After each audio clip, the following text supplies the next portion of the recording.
introduction of myself, and then I'll have Pastor Maddock give us an introduction here. My name is Dan Amundsen. As Amy mentioned, I'm a licensed professional counselor here in Wisconsin, also in Minnesota. I've worked with WLCFS and Christian Family Counseling since 1999, I think, is when I started there. So I work out of our office in Germantown, Wisconsin, which is where our corporate office is located as well. And really love what we do. We have an awesome ministry. We work together with a lot of different groups, a lot of different organizations. And this is just a really exciting time. So I was really thankful for the opportunity to come here and just kind of give you an update on what we're doing and take some questions, but also just really thank the Lord for His grace in our ministry. So I'm really happy to have this opportunity here with you. And now I'm going to let Pastor Maddock introduce himself. Can you hear me okay, Pastor Maddock? I can hear you now, Dan. Good morning, ladies. Good morning. I'm very pleased to be able to be with you, and as Dan mentioned, to share with you a very exciting ministry.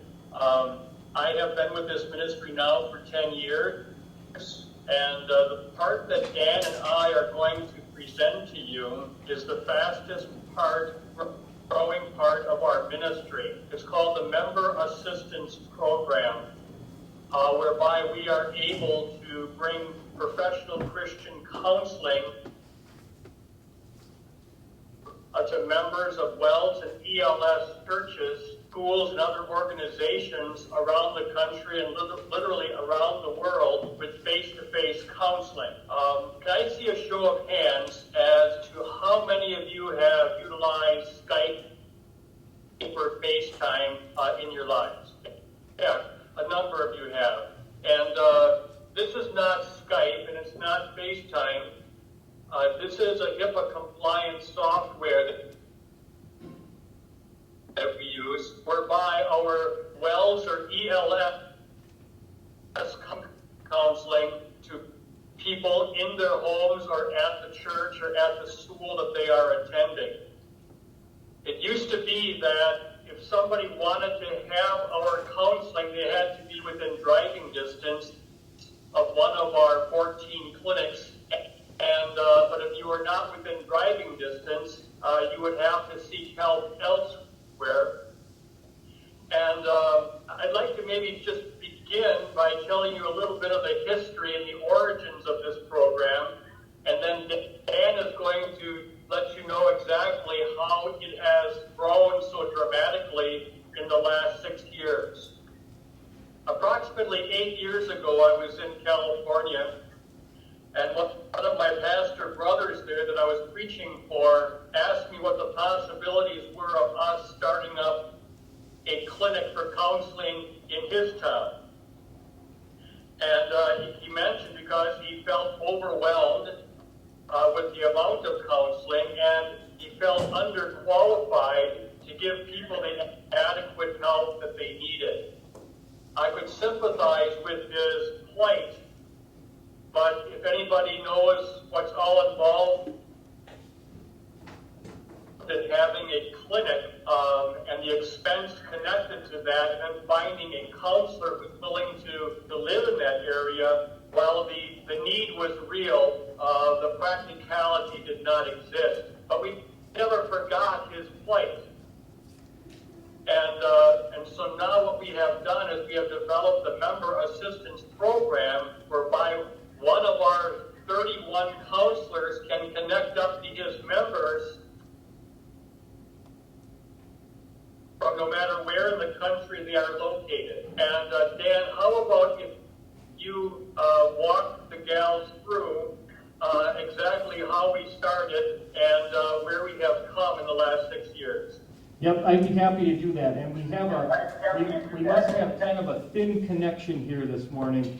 Your video's coming through kind of choppy. Audio seems to be working okay. If this were a counseling situation, we would take the time to fine-tune this so that the image is much better. I won't do this right now. So Pastor Maddock, we'll probably just use you if you want to ask some questions, and then I can fill in. But we'll keep them up here on the computer. Usually it's a very smooth connection. It's a connection where it's just like the two of us talking very closely and right in front of one another. What Pastor Maddock was describing was a situation that we heard time and time and time again. We have great WELS counselors.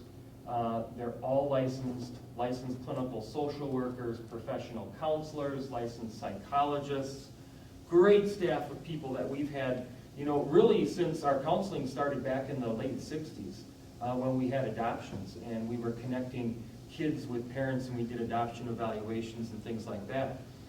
So we have these excellent counselors, but the concern was, that's great for the WELS members who live in the Midwest. What about the WELS members that live in Pumpkinville, Idaho, or Colorado or Florida? They don't live within driving distance of one of our clinics, so they can't receive counseling services from one of our staff members. So Pastor Maddock just reminds us of time and time again when he would get questions. Can you open up an office in my neighborhood? And finding a location, the overhead of starting up a clinic, and then maybe you can put one counselor there. Well, how many people know that the age of specialization is here? And one person to cover any kind of mental health problem, that's just unreasonable. We're all specialists and we all have different areas of specialization now. So that problem has existed. Well, back in 2008, way back when in 2008, we started video conferencing and we started working and providing video-assisted counseling with members. We started with a pilot. Michigan Lutheran Seminary started with us, Resurrection in Aurora, Illinois, and members from there. The Apache Reservation, New Beginnings, a Home for Mothers. All those organizations were part of a sort of a pilot group back in 2008. We were not sure how it was going to work. We had no idea, as a matter of fact, because it had never really been done before. Back then, video conferencing was really in its infancy. I mean, how many of you can remember doing video conferencing back in 2008? I mean, that's like decades ago in terms of video conferencing years. No one was doing it. So we were one of the first organizations in the country to really pilot this kind of thing. Weren't sure how it was going to work, and we were actually approved for a professional research study. We had two questions. Is it effective? And can you really establish a relationship with someone by video? Because that's crucial, isn't it? When you meet with your therapist, if you don't have that connection, if you don't have that relationship, the therapeutic process is pretty much out the door.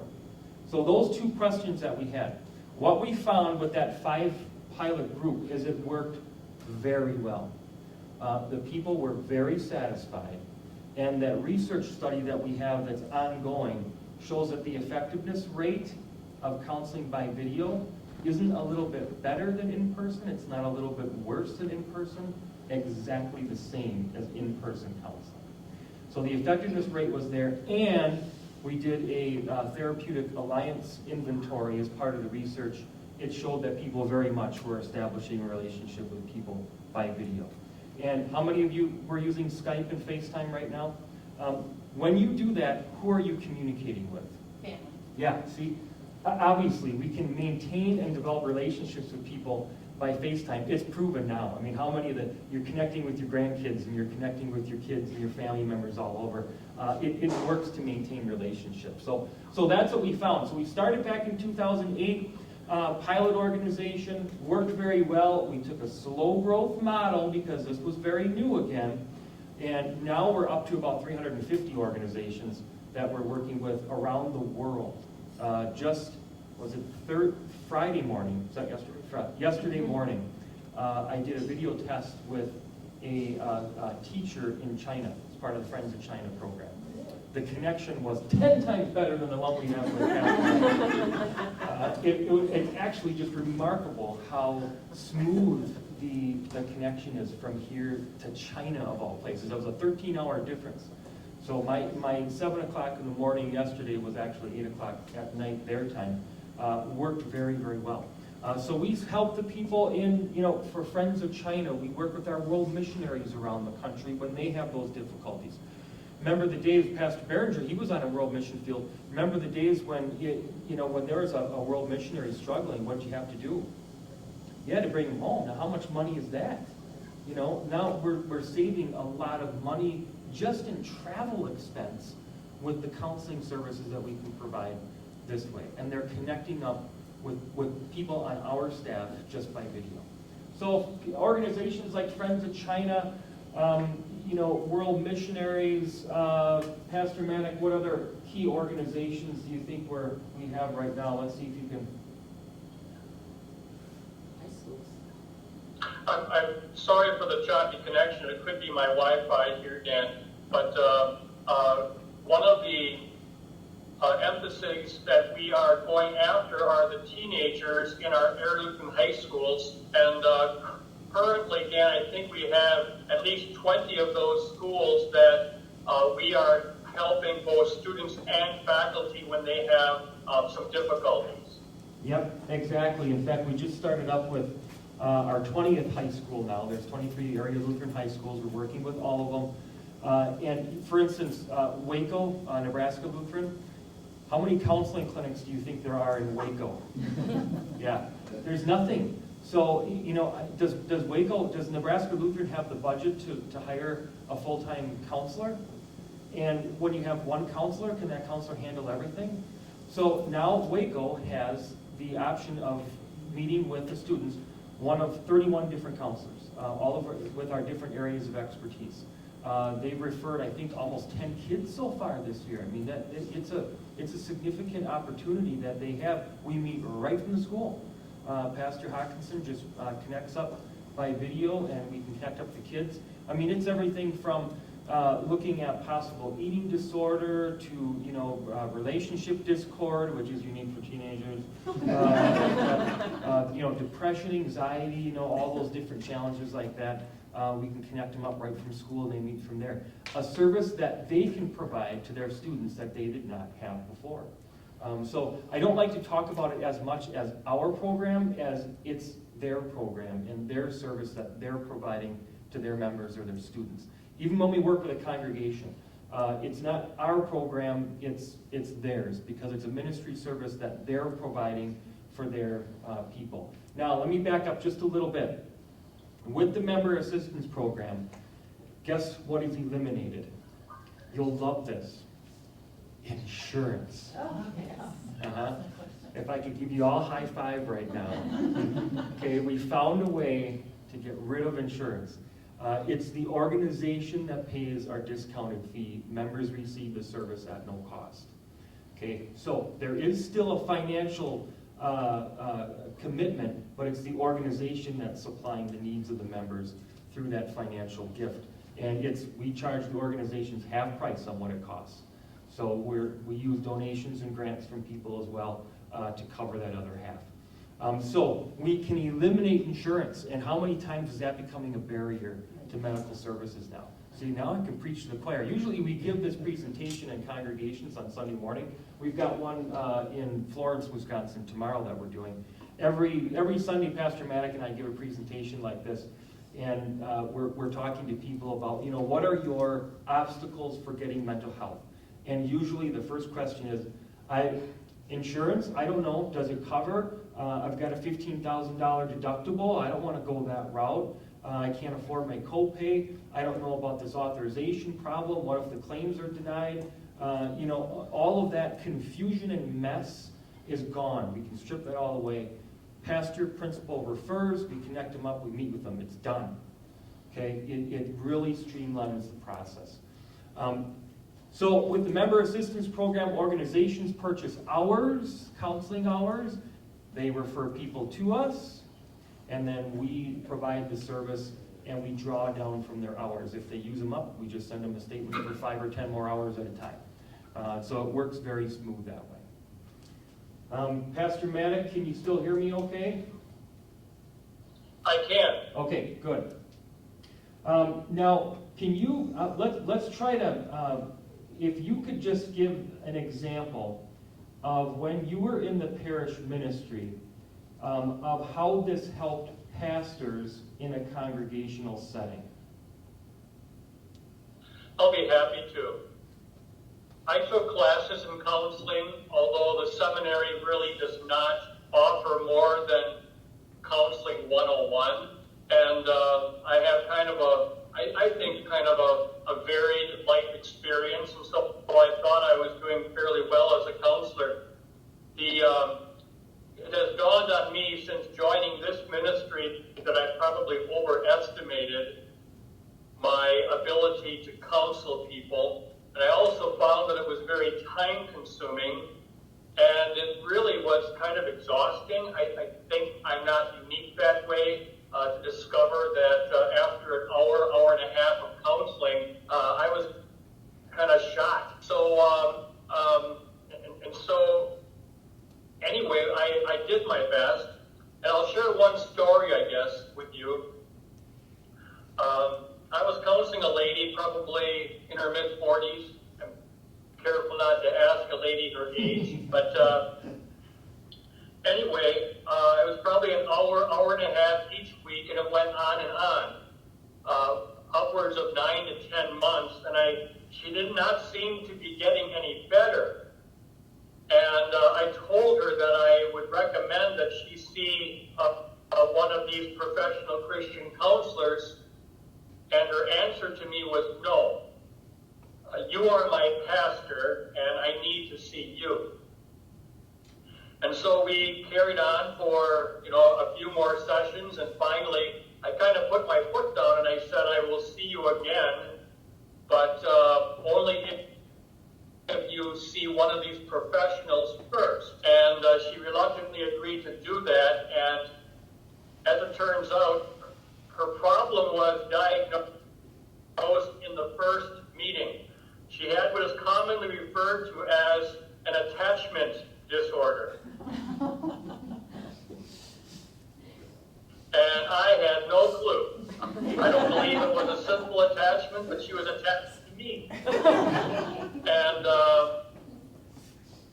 here I was, out of the goodness of my pastoral heart, attempting to help somebody I cared about, but what was I actually doing to her? Enabling her.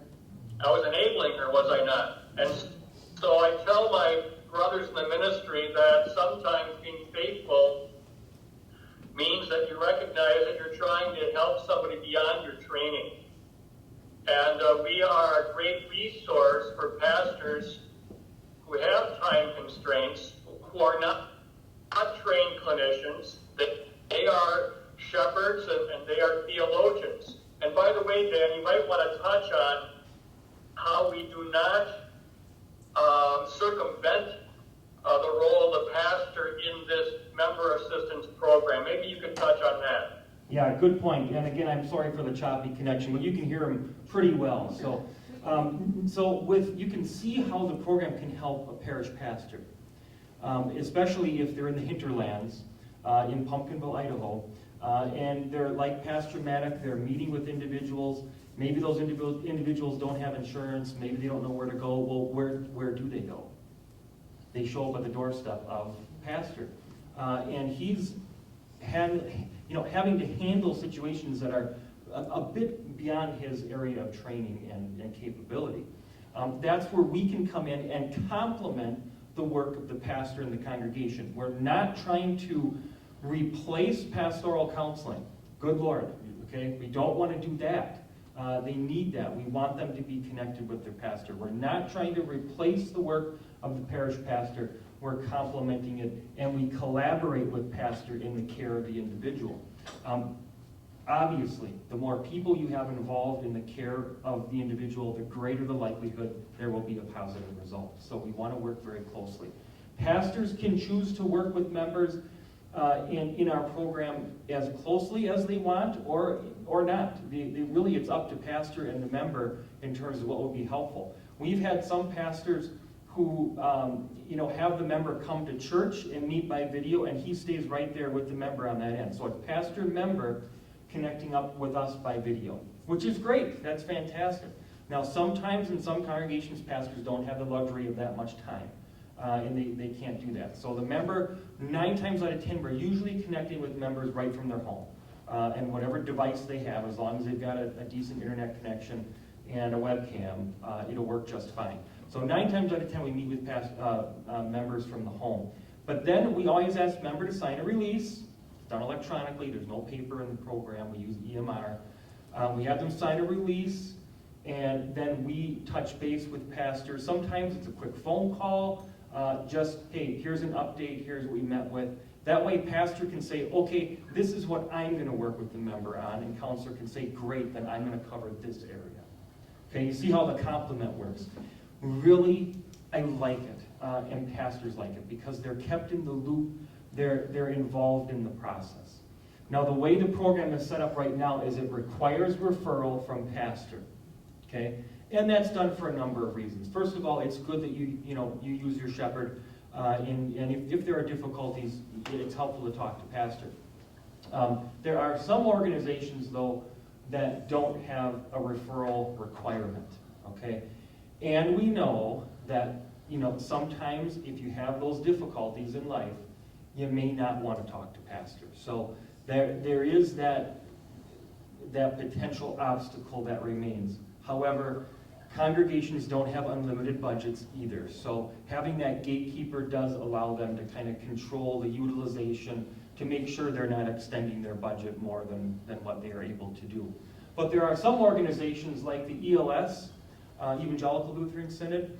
They provide a clergy assistance program for all their clergy, no referral. They all have a link. If you have problems, click on the link, do an online intake, and get the help you need. There's no referral required. There are other places. We work with different districts, our synodical districts, there's 12 of them. Some of the districts have called worker assistance programs like South Central District, Minnesota District, North Atlantic District. In some of those districts, there's no referral required. Okay, you don't have to talk to your district president first before you can get the help. So that does kind of allow people to come in without having to talk to anybody. But again, the organization has to be willing to cover that as well. I should mention the type of counseling services that we provide are modeled after an employee assistance program. Do you know what that is? You probably, those of you who work at like Aurora, you've got your Aurora EAP. Companies provide various EAP services to their employees, and it's at no cost. It's the same concept. We're using that EAP model, but instead of working with companies and employees, we work with congregations and members. We call it our member assistance program. So the philosophy behind EAP and the member assistance program is short-term. Okay, we're going to do a good assessment, we're going to provide some short-term counseling, and we're going to make a referral if additional services are needed. Typically, between 6 and 8 sessions is probably about average of what we do with the typical referral that we get. And again, if in the first session it's something that we recognize, boy, this is going to be long-term. We don't expect the congregation to provide long-term care for their members. Part of the short-term goal then is to help the member find the right resource, the right level of care, the right provider in their own local community. Okay, so we're not trying to do long-term psychotherapy by video. What we're doing is following that EAP model, short-term assess, addressing the short-term problem and refer if needed. One of the programs that we have is called our Member Assess program, and this is where a pastor can just refer a member just for an assessment, 1 session, that's it. We had one not too long ago, and it could be a case like what Pastor Maddock was describing. When he was working with someone, he could have referred that person to our Member Assess program, 1 session, that's it. Just a real quick example, we had a referral to that program, probably about a month and a half ago now. It's in California. Pastor called me up and said, Dan, I don't know how else to explain this. I have a member, he's just odd. And I said, what do you mean with odd people? That'll work. That's okay. Yeah. Shush you. No problem. Let's bring him in. Let's do the one session referral. Connected him up the next day with Dr. Brandon Hayes. He's our clinical director. And I can show you some of the pictures of our providers here in a minute. Connected him up with Dr. Hayes. He did the assessment. Met about an hour and a half. And Dr. Hayes called me up afterwards and said, whoa, Dan, that was one of the cleanest, clearest examples of someone in the manic phase of bipolar depression. There was no doubt what this person was struggling with. Okay, so when you got something like that, what's the next step? What do you think Dr. Hayes recommended that person do? What's that? A referral? Yeah, exactly, yeah. So he worked with Pastor and said, Pastor, we got to find him a hospital to get to. He needs to look at evaluation for medication. This person needs to be on medication. It would not be appropriate for us to meet with someone in a manic phase of bipolar depression once a week for an hour by video. Okay, that's just, so member assess. We assess and we send them out. Pastor called me up probably, I don't know, it's probably a couple weeks, 3 weeks ago maybe, and said, Dan, I have to call you and tell you something. Remember that member that I referred that was odd? He is completely different. He's on medication. This stuff called medication. He's on medication. I said, I can't tell you, he was a problem in our church choir. No one could work with him. Everyone kind of tried to tiptoe around him because he was odd. He said, he's completely different now. This is the kind of opportunity that we have. Without that type of program that we had in place, that member would still be causing problems in the church choir. You know, he'd still be, they would still not be utilizing his gifts in the body of Christ in the way that they're being used now. So that's just one of the examples that I can give to you in terms of, it doesn't have to be the long-term type of thing. Here it is, one session, let's do an assessment. Other services that we can provide through the program, it's not just limited to counseling. We can do career counseling. Isn't it nice if you lose your job, you turn to your congregation for career counseling help, and you can meet with we have 2 career counselors on staff. That's what they do, it's what they specialize in. Wouldn't it be nice, instead of walking through the murky waters of trying to figure out how to write yourself a resume and how to do job search and networking and all those things. Let's talk to someone who's helped other members in this same type of situation. You connect right through your member assistance program. You have access to career counseling. We do premarital counseling with people. Pastors sometimes are busy. They don't have time to do that. That's where we can come on and help them out. We can do premarital counseling, do an online assessment, go over that with them. We can do educational presentations by video. We do a lot of those now. We're connecting with district pastors' conferences or circuit pastor meetings. We're giving presentations on cutting and suicide and depression and eating disorders. And this can be done in, we've done as short as 20 minutes for a faculty meeting in a high school in the morning, just on a topic in an area like that. Again, what are they saving by doing that? We don't have to travel anywhere. They don't have to pay for our travel. It's 20 minutes, it's real quick, they can ask questions, and everyone is getting the needed service. So another service that I'm going to provide, and Pastor Maddock, if there's a question you want to ask, just feel free to interrupt me. I'm going to just talk about the support group concept that we have too here, and then I'll open it up for some questions. Real quickly, we had another call from a pastor in Midlothian. And vital position. What's that? I'm sorry? And I think parish nurses are in a very unique and important position. They can be the eyes and ears for the pastor sometimes. And churches more and more are interested in helping the whole person, spiritual, physical, and emotional. And you can pick up on things, gals, that you might want to just have the pastor come in and see if this person would be a good candidate for getting the. Yep, it looks like we have officially lost Pastor Maddock. Yeah, he might come in again later.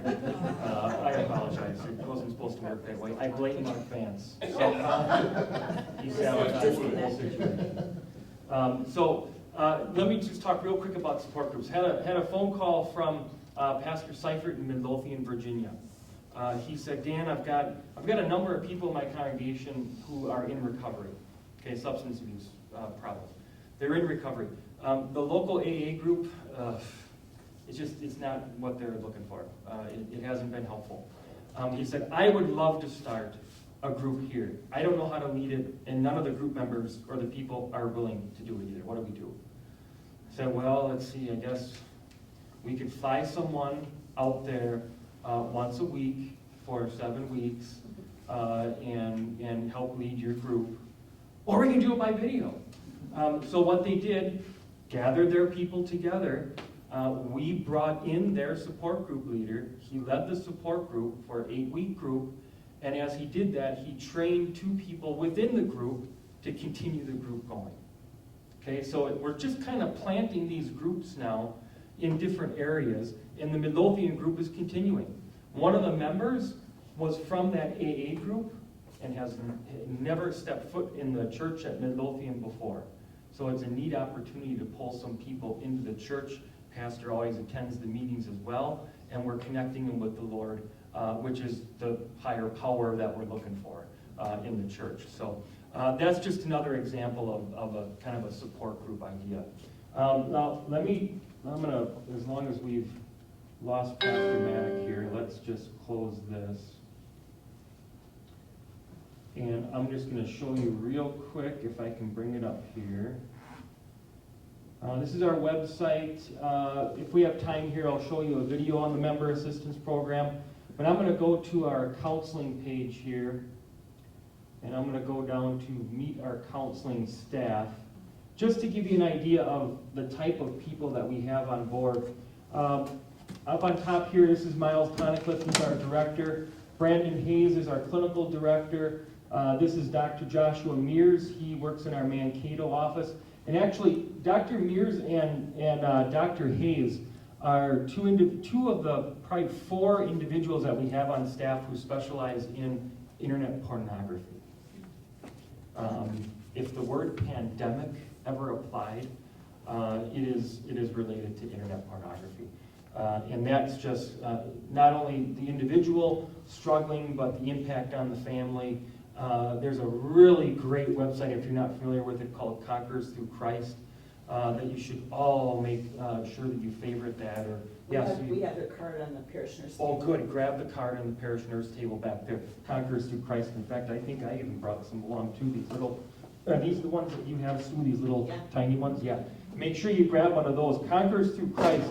That was Pastor Novotny that started that up. Did a great job. Excellent resource for people to get involved there. Just in looking at the problem and starting that treatment phase. But internet pornography has it's rampant. It is everywhere. You all have the capability of it right now on your phone. How young are our kids getting exposed to this? They are tiny. Okay, that never happened before in a culture. We're going to see the effects of all this access, and it's not going to be pretty. There's going to be a lot of difficulty in this area. So Dr. Hayes, Dr. Mears focus on that. Dr. Miller's in our Germantown office. This is Carolina Acosta, Spanish-speaking counselor. She came to us from Venezuela, where she's actually a psychiatrist. And she came here. She's now an LPC, licensed professional counselor. Her medical degree wasn't accepted here in the States, so she's an LPC. She's probably one of the most qualified LPCs we could ever have, because she's psychiatric training. So she works with all of the WELS Hispanic ministries. We have that luxury of having a Spanish-speaking counselor on our staff. She does a lot of her work at Christ St. Peter here in Milwaukee on the south side, also Risen Savior. Both organizations have large Hispanic populations. A couple of people here. I'll mention Cheryl Cowling in the middle. By the way, that's me. Okay, Cheryl Cowling, she is, let's see if that comes up there, maybe not, Okay, I'll just close it then. Okay, maybe I'll go over here, close it here. Okay, let's recover the web page. And one of the skills that our counselors have to possess when doing work by video with people around the country is IT and patience, because there are sometimes difficulties. And we're just going to go back here. There we go. They happen. That's just the way it works. Okay, Cheryl Cowling, I won't touch her now. Cheryl Cowling is, she is a traumatologist. She's a licensed clinical social worker, works here in Germantown. People all over the country have access to her. She does excellent work in the area of trauma and crisis. Remember when that tornado went through Moore, Oklahoma? Well, the guy in the back of the room with Christian Aid and Relief went there and realized that one of the services that could be beneficial for them down there is crisis counseling. So we sent Cheryl Cowling and John Schutze on our staff. John Schutze is a professor at the seminary. He also works for us part-time. Sent those two down there to Moore, Oklahoma, and they were there for what, 3-4 days, Mark, probably, on site, providing in-person counseling. Now, in the past, what happened when you sent crisis counselors to a location, provided the crisis counseling, and then what? You never saw them again. Well, we, Cheryl, John, followed up with them by video, because we all know that when you go through crisis and trauma, when do a lot of the effects get noticed?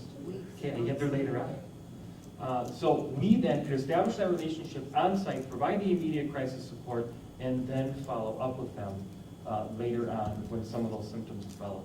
And that is just a hand-in-glove relationship that we have with Christian Aid and Relief, because they were the ones that covered all of our expenses to get our people down there, and they covered that follow-up counseling with those individuals too. So again, that way we're not burdening the congregation, which was in upheaval with financial difficulty, right? Oh, sure, we can provide counseling. It's going to be cha-ching, how much, and they have how many members struggling. They don't even want to think about that. So Christian Aid and Relief can wipe out that problem too with us.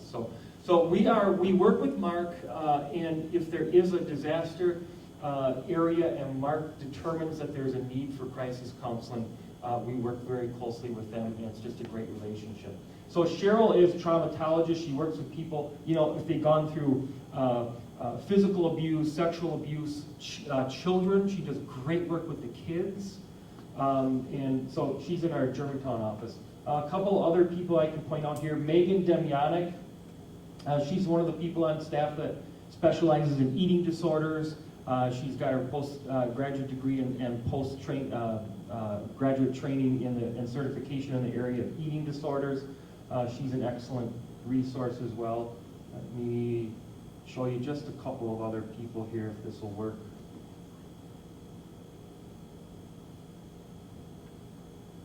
Yeah. What? Oh, 5 minutes? That's it? I thought I had till noon. No. Oh. Her response is wrong. Okay. Thank you for my presentation.